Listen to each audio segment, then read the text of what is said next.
Hello. Hello.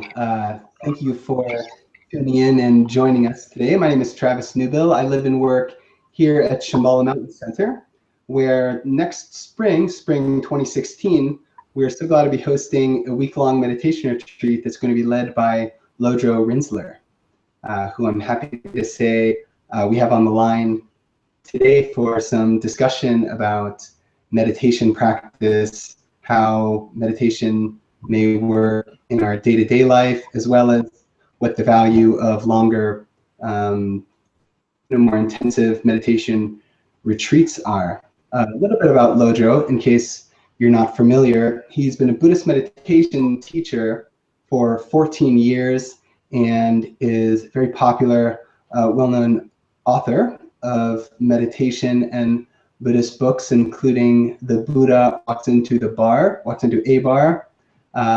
Like a Buddha. More recently, The Buddha Walks into an Office. And his next book is going to be How to Love Yourself and Sometimes Other People, I believe is the title. He also has columns that regularly appear on the Huffington Post, Mary Claire, Elephant Journal, elsewhere online, and you're likely to see him pop up on various cable TV shows and radio and stuff like that. And generally, he's a very helpful voice in contemporary Buddhism. And so it's a great joy to be able to have some discussion. Lodro, thank you so much for taking the time to join us today. Thank you for having me, and thank you for that extremely kind introduction.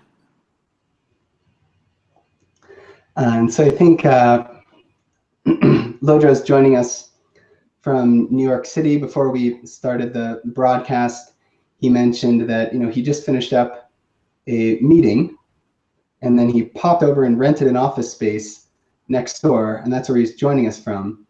And so he's most definitely not joining us from a retreat cave somewhere up in the mountains.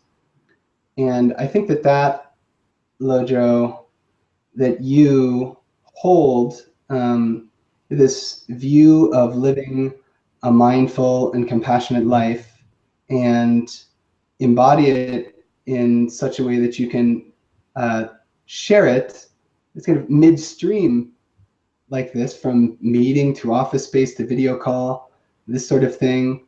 It brings up the question that you addressed in a recent article that you wrote on Sanima, which is a website that Lodro is writing for recently, that's about Shambhala Buddhism and how our worldly lives, relationship, work, stuck in traffic, chores, and such is our spiritual path, as well as our time on the meditation cushion. And so the question is, okay, how do we really do that? Because on the one hand, meditating, maybe that's just like kind of our anti-anxiety drug, and it allows us to cope with having to like go to work or deal with like the responsibilities of, oh, I'm a dad, I'm a husband, boyfriend, this, that, all this stuff that just kind of can freak us out. So how can we engage in our lives and do this thing so that it's not just meditation is our like chill pill, but actually that we really do engage in our whole lives and see it and engage with it as a genuine path? Yeah, this is a really wonderful question. It's something I've given a lot of thought to, particularly when I was writing the first book, and I feel like the others have been real extensions of this notion. With The Buddha Walks into a Bar, it was joining these two things together of Buddhism, meditation practice, our spiritual beliefs, and going out with friends, running from a meeting into another meeting, or having all the stresses of family. These things actually should be joined together. We should actually join our meditative life with the rest of our life. We call this meditation practice. So what are we practicing for if not for all of those waking hours of the rest of our day? So there's their notion, I think for many of us, that we meditate and we do that for a short period of time, and then that should just naturally mean that we are peaceful the rest of the day. And I don't know about you, but that's generally not my experience. It generally takes some deepening, which is why I'm so excited to come to Shambhala Mountain and do this week-long retreat, which is not like a grueling pain in the back, sit still for 1 week straight, or you get hit in the back with a stick or something. This is actually a way for us to really go deep and sort of refuel the gas tank, so to speak, in terms of slowing down, being present, being mindful, doing the practice a lot, but looking a lot at how we then take that and apply that to going out with friends and the work life and the family life, etc. So there really doesn't have to be that distinction of I meditate and then that's my spiritual side and then I go and I'm a schmuck the rest of the day. It actually has to be I'm practicing mindfulness and then I'm finding ways to do that during the rest of my day too. So within, the Buddhist world, there's a term that often gets thrown around, tantra. People say, ooh, tantra, that's what I want. That sounds very, very sexy. Tantra, in one translation, is just the word continuity. So what are we doing when we meditate? We're actually trying to provide the sense of continuity of being present, continuity of wakefulness throughout our day. So we don't just segregate our life out into these little nooks of my work life, my spiritual life, my family life, but it all becomes one thing. It's a continuous stream of mindfulness, of compassion, of kindness, the qualities that we cultivate in meditation. So there's not a sense that we take a break from our spiritual path. So in order to do that, we do need to go deep at times. I go into retreat every year, and not just retreats that I'm teaching, but like my own retreats, either solitary or under the guidance of my teacher, Sakyam Mipam Rinpoche. And this is the time for me to sort of recalibrate. So a lot of times when we're running around in today's modern world, we feel like we've gone way away from the life we want to be living, the qualities we want to be cultivating day in and day out. The meditation retreat is a time to sort of realign our own moral compass, our own needle, so to speak. Say, okay, coming back to a fresh start for our life, coming back to taking a big view on how we bring these principles into our life, how we cultivate these qualities through all these various activities that we're engaged in, by just taking a little bit of a break from them, stepping outside of the norm. If even for a couple of days, 1 week, we're able to get a better sense of how to live our life in a meaningful way. I think that's sort of the context of this. Like no one wakes up in the morning and says, I just sort of want to schlep myself through this day. I just sort of want to get through it and then I get to like watch TV for an hour at the end. Like, I don't think that's how we generally wake up and view our life. But more often than not, that's sort of how we do it. We rush off to work, we rush off to all the other commitments that we have. Some of them we like, some of them we don't. We end up exhausted at the end of the day. We sort of flip on the television or space out on the computer or whatever it might be. And nowhere in the day do we actually take a lot of time to take care of ourselves, to actually slow down, become present, become aware of our environment, tune into sort of the natural sacredness that surrounds us, that we can discover by just being present. So the idea of a retreat is saying, maybe I don't have to live my life out. Maybe I can go deep with this practice, and maybe that will allow me in any given moment to tune in and just say, wow, this very moment is actually the perfect teacher. I can learn so much from what's going on right now in front of me. If it's painful, we learn some sense of resilience. We learn how much our heart can accommodate. If it's pleasurable, we see the magic in the world around us, and we actually can appreciate some of the simple things like a child playing in front of us on the subway. But within this giant spectrum of painful and pleasurable things in our life, there's always an opportunity for us to just slow down, become present, show up authentically, which is a little bit different than what we might normally do. So that's the point of this meditation retreat. Can we actually get to that point through meditation, through contemplation, through guided practice, through conversation, through teachings, through real, like almost workbook style exercises of mapping out our life in a way that we can show up authentically for it when we go. Longer answer than what you might have wanted. No, not at all. I have more questions now. Okay. sounds like the way you're describing it, we might view retreat, like over the longer arc of our life, retreat would maybe be sort of like a sitting meditation practice in the shorter arc of like our daily life, a time to actually just kind of like settle and connect more deeply so that when we go out, we have some kind of familiarization, we can maybe tap back into something. Does that sound right? Yes. Yeah. Meditation is this moment of taking a fresh start approach in our life, where we're running around and our mind is going 100 miles an hour. Then we plop down on the cushion or on the chair, and we say, okay, I can let some of that mental chatter go for a bit. I can take a break from that. I can actually just be with something very simple, the breath in our case. The more we train in that, the more we train to be present and to show up for all the other aspects, including the work meeting, including the family obligation, including making love to our partner or being in a fight with our partner. We actually still show up. So there is this, just the daily practice allows us to take that fresh start point of view, slow down, become present, and recalibrate a little. But a meditation retreat is sort of doing that to the nth degree. Because we remove ourselves from our life.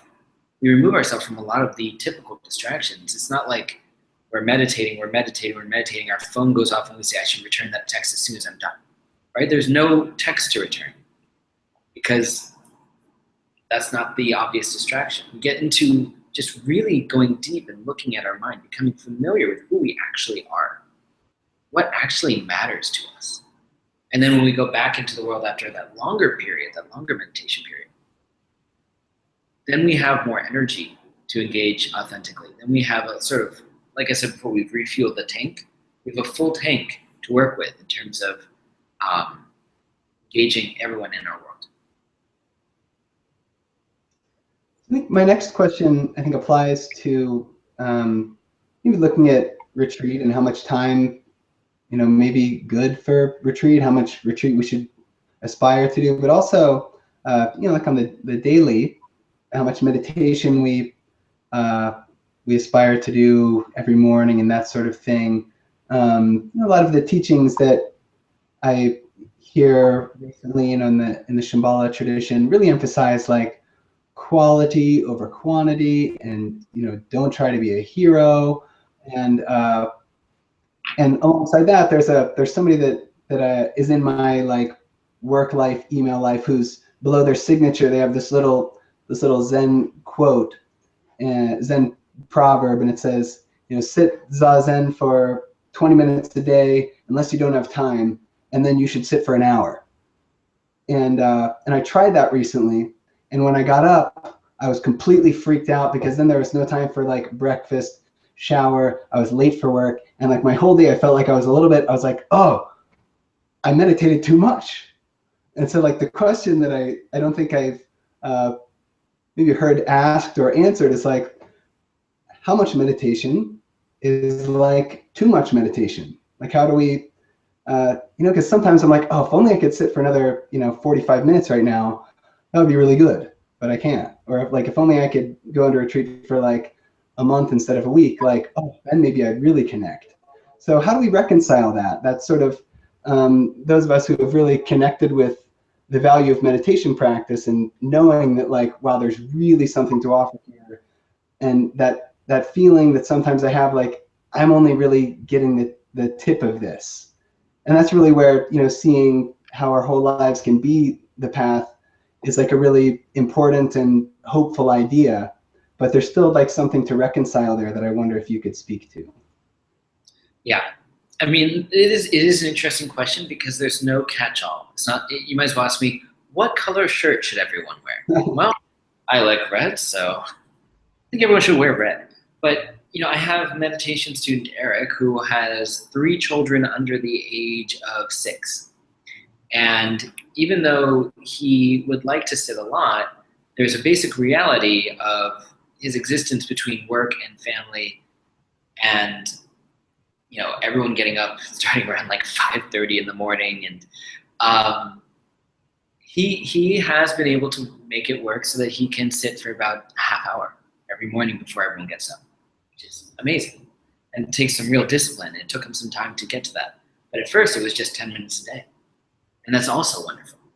And so I can't say, you live at a retreat center, and it might be very easy at times if there's not a lot of program and work going on, that you could sit for an hour or 2 hours or more. And then there might be times when there's so much going on and people are knocking on your door every 10 minutes, so all you have is 10 minutes. And that's okay too. Like, I think, something my teacher Sakyong Mipam Rinpoche said, any meditation is good meditation. So we shouldn't just judge ourselves and say, well, I can't do a full week, so I'm probably a horrible meditator. Or I can't do a half hour even though I've got 3 kids, because I've got 3 kids. So I'm not as good as Eric, whatever. It really is an individual thing. And I would recommend that people start with 10 minutes a day if they are new to meditation. It's really, that's one thing that I sort of think we all have, one way or another, 10 minutes. We can find the time between the kids and the working of the multiple jobs and the commute and all, to do that much, to sit with our mind for 10 minutes and let it settle just a little bit. And then gradually you might find, wow, this meditation thing works. Those 2,600 years of Buddhists that seem to have said this, sort of vouched for this, they're actually sort of right. I feel maybe I'm kinder.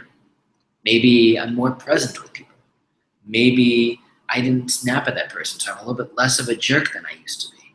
And maybe that's because of meditation.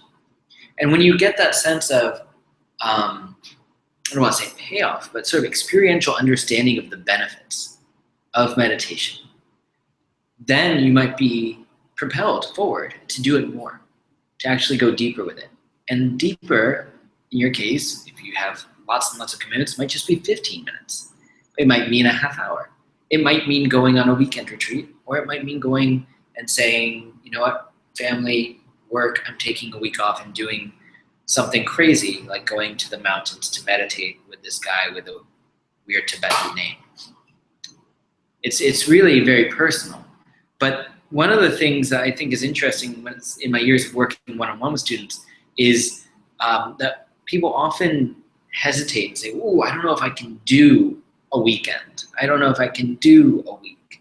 Like, as if there's something that's like manual labor. Like, I don't know if I can carry that tower on my back. Physically, I might get crushed. Physically, I might throw my back out. It's basically us saying, all right, for a weekend, for a week, I'm going to spend the time getting to know myself. One of the Tibetan words for meditation is gom, G-O-M, and that can be translated as become familiar with, or familiarization. So it's just us becoming more familiar with who we actually are. So what are we scared of in that case? Are we scared of getting to know ourselves, what we might discover if we actually sit with our mind for an extended period of time? I don't mean to denigrate that. I think, some people might actually have that as a real fear, and that's something worth looking at. But I think we all are able to do it. I don't think there's anyone, if someone's listening to this and they say, oh, I don't know if I could do a week even with this guy. Everyone's able to do it. It really is. There's the way overall format for this particular week is also not so horribly strenuous. It's very much meant for people who are about to take the leap and do a big practice for the first time. So I want to encourage people who might have that hesitation of, oh, I don't think I could do an hour. I don't think I can do a week, to try. Because the worst thing that happens is that we come out and we're like frustrated with ourselves and we didn't like what we saw when we got to know ourselves. But more often than not, I don't know if I've ever seen that. I've only seen people come out the other end of long practice periods saying, yes, I might have more work than I might have a full email inbox or whatever, but I also feel more grounded. I feel more confident in my ability to approach my life from a genuine place. I feel like I have more of a capacity to interact with others in a human way and actually let my open mind and my open heart encompass some of these difficult situations. Another thing, not to keep quoting my teacher, the head of the Shambhala lineage, Sakyang Mipam Rinpoche, but he said a simple mind can accommodate the complicated, but a complicated mind cannot accommodate the simple. So if we actually have, in the sense, a simple mind doesn't mean we're dumb. It means that we've actually simplified. We've actually become really grounded and present. We don't have a lot of the external, like, in the cartoons, they've got all those thought bubbles. Like, we don't have as many of those sort of hounding us. We are actually just there. And as a result, even if there's something very complicated, like lots of work, full email inbox, difficult decisions, we're more able to engage that in a way that doesn't feel overwhelming. Whereas a complicated mind, a mind that's very much lost in constant thought, can't focus at all, can't even deal with something very simple and straightforward, can't even answer one straight email.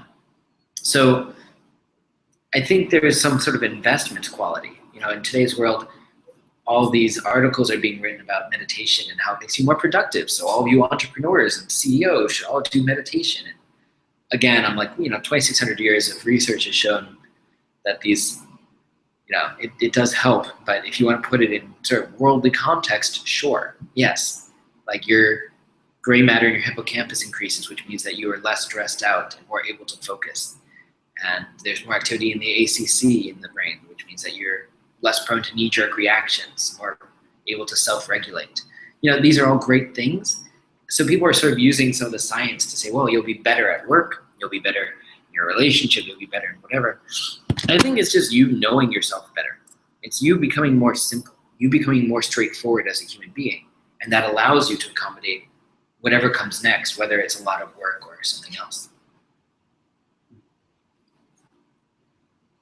A couple of things that you said there that I wanted to touch on or respond to, and one is you talking about what tends to happen when somebody comes through a meditation retreat, and do they come out on the other side and say, like, oh, that sucked. And I've been living here for a couple of years where we host a lot of these retreats, and it's pretty consistently like beautiful. Watch it, like, people come out the other side with this sort of glow that I just kind of see over and over again, and that's a very joyful thing. And so sometimes they'll come in and do a little testimonial something. So that seems to be the trend, that people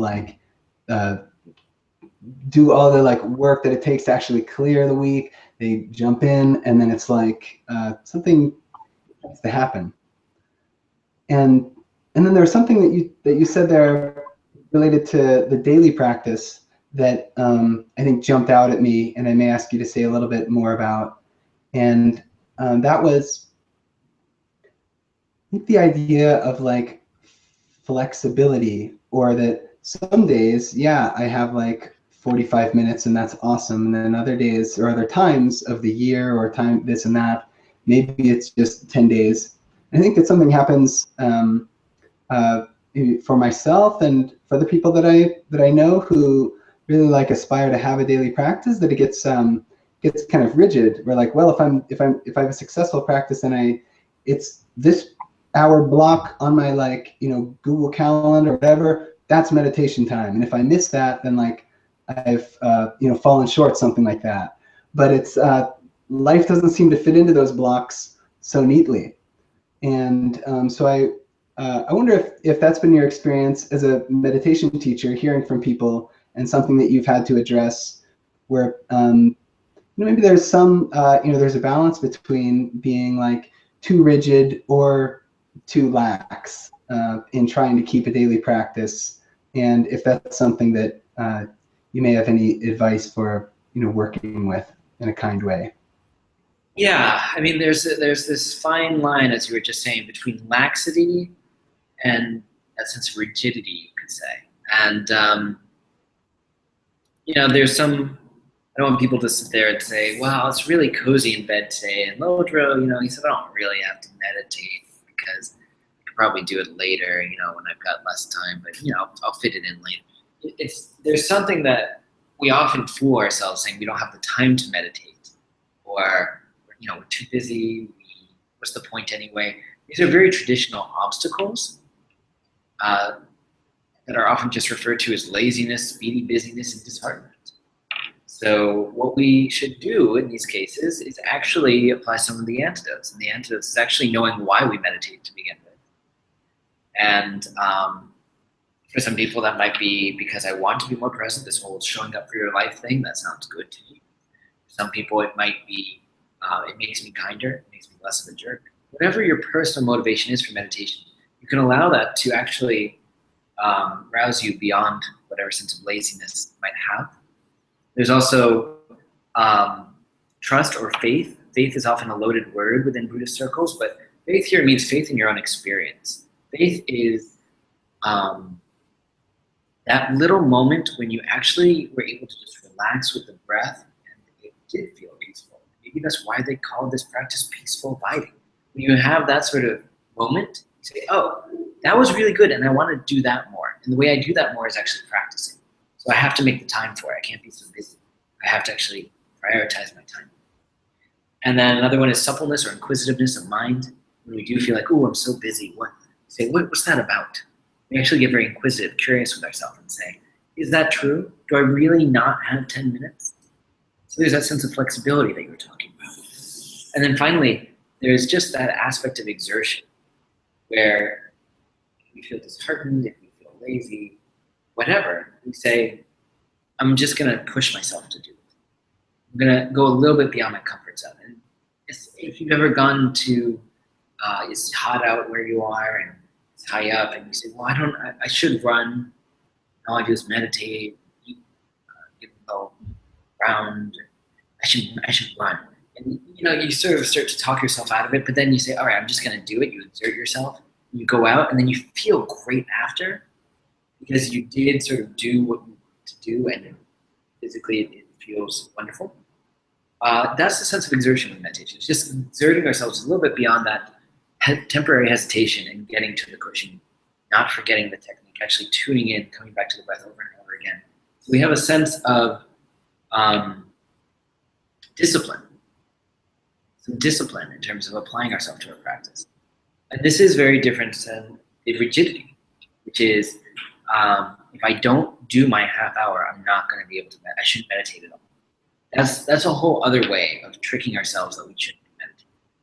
And that's not helpful either. If we say it has to be on these terms at this time, it's not great. Generally, I do recommend a specific, like finding a time of day, for example, to meditate is really helpful. Because if you say, I meditate exactly at 8 a.m. every day, and you wake up and your kid is sick or your dog needs to be walked and takes longer than expected, whatever, and it's 8:05, you might say, oh, well, what's the point? I don't even have a full half hour. But if you say it's just part of my morning routine, it's easier. So for me, I wake up, I shower, I get dressed, I walk the dog, I have coffee, I have a sip of coffee, and I meditate. And then I go on and I check my email. And also within all that waking up, there was me brushing my teeth, but I didn't even think to mention it because it's part of the morning routine, right? So it's building our meditation practice into the morning routine or the evening routine or the getting from work routine actually makes it easier. And that's a little bit less rigid, I would say, than what you're saying, let's put it on your Google Calendar or something like that. That's very helpful. Thank you. As so much of what's come up in this conversation and your teachings generally are so applicable, I find, as well as so many other people do. I wonder if before we close here now, if you may lead us in a short practice that may be applicable to our short 5-10 minute windows in life. Yeah, sure. One thing I want to mention that I find helpful personally, when I'm in one place working for a long period of time, so if you do data analysis, if you do a lot of writing, etc., I will set like a timer on my phone to go off once an hour. And if you don't want to use your phone, you can use your calendar, you can use any number of things. Some sort of reminder at the top of the hour, for example. You just raise your gaze often we find ourselves slouching over books, computers, whatever. So actually sitting upright, feeling the weight of our body on the earth, feeling connected through our feet, our sits bones, elongating upwards through the spine. And within our tradition, we often say that there's a soft front. It's actually a sense of vulnerability, make ourselves open. And then raising our gaze above the computer screen or above the books, looking out at the horizon, just tuning back into the breath. Keep your eyes open. If it's too distracting, you can close your eyes. Make a conscious decision just for about 30 seconds.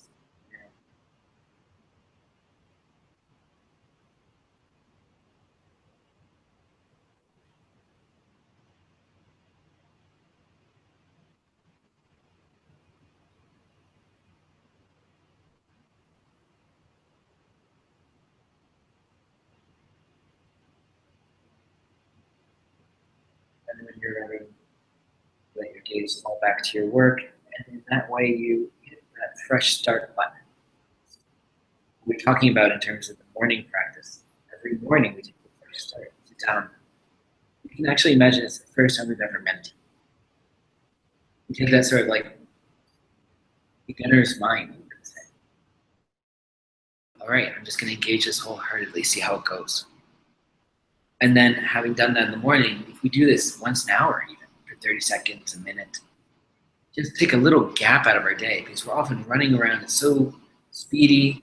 We're so lost in the work that's right ahead of us, whatever, reacting to emails, etc., etc. So just say, oh, top of the hour, okay. Come back to our body, come back to our breath, ground ourselves once more in the present moment. And that way we are allowing for the sense of continuity we discussed earlier for our practice. And then we turn back to whatever that email was. Maybe we see it a little bit more fresh as well. Maybe we can actually tune in and see the whole situation instead of getting lost in the weeds of that situation. That's helpful. I'll be doing that again in an hour. Good. And I think it's amazing how getting so absorbed into the work and the task, whoever, like minutes can just fly by, and even hours can fly by. Then like just kind of cutting in for 30 seconds like that, somehow that 30 seconds feels like more time or more expansive, than the minutes caught up in the, in the hamster wheel or whatever we get into. So yeah, I think that's a nice opportunity for recalibrating, as you put it. So yeah, thank you for that, and for all that you've shared here in this conversation, and looking forward so much to the week in the spring. I'm not sure if the dates have been confirmed yet at the time of this interview, but this interview will live on our website in a blog, and all of the information about the retreat, how to register, the link and dates and everything will be right, above this video box. Is there anything else about the retreat, Lodro, that you'd like to add before we get off? Yeah, I believe we get going on either the 18th or 19th of March and go for that full week. And it will be a good amount of practice. So for people who are like, oh, I don't know if it's a deep retreat, it's a deep retreat. But we're also going to balance it with a lot of celebration. We're going to balance it with a lot of conversation, a lot of ways to really rejoice in just the everyday aspects of our life. And ideally, that will allow us to take both the intensity and the deepening of our own meditation practice, but also the ability to appreciate the sacredness of our everyday existence back home. So we're going to do both. It's going to be very balanced in that way. I really look forward to going deep with people in this retreat. And if people are interested in even just reaching out to me and saying, is this for me? I'm happy to send you a reply saying, yes, it is, unless it really isn't, in which case, don't worry. But please, if you are on the fence about doing a long retreat, it doesn't have to be a long retreat with me, but a long retreat, I want to encourage you to give it a chance, to make a big leap. And I have not found people within the Shambhala tradition going on these long retreats who have regretted it. Great. Well, we definitely look forward to hosting you and all of the folks who come up to join in this retreat on the land. The land in itself is a nice place to spend a week, so you'll be immersing with Lodro and with your fellow retreatants in the practice, as well as in the natural world here. So it ought to be a nice way to spend a week in the springtime. So looking forward to hosting all of you. Thank you all so much for tuning in here, watching, listening to this interview, and thank you once again, Lodro, for taking the time to have this discussion. It's been very helpful. My pleasure. Thank you so much for having me. All right, we'll be in touch, and you can learn more about all of our offerings and see more interviews like this and more teachings on our blog by visiting shambhalamountain.org. And we hope to be in touch more soon. Thank you.